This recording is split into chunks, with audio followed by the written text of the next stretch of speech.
కొరింథీ సంఘం చెబుతున్నాడు, ఓ కొరింథీ సంఘమా, దేవుని స్వరూపమైన క్రీస్తు.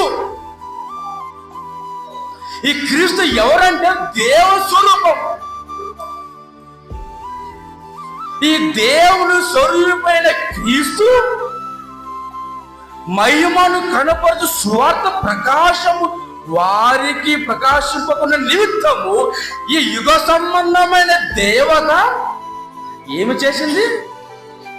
అవిశ్వాసం వారి గుడ్డితనము కలుగజేసింది. ఈ అపవాది గుడ్డితనం కలుగజేసి ఎందుకు? దేవుడి సువార్త మీకు అర్థం కాకుండా,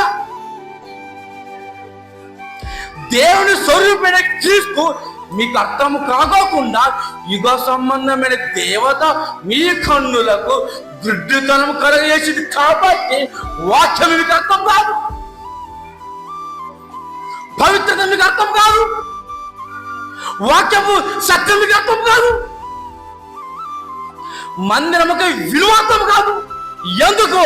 అపవాది మీ కన్నులు మొయ్యబడ్డాయి, దానికి మీకు మందిరముకి విలువ అర్థం కాదు, దేవుని యొక్క విలువ అర్థం కాదు, ప్రార్థన యొక్క విలువ అర్థం. ఎందుకు?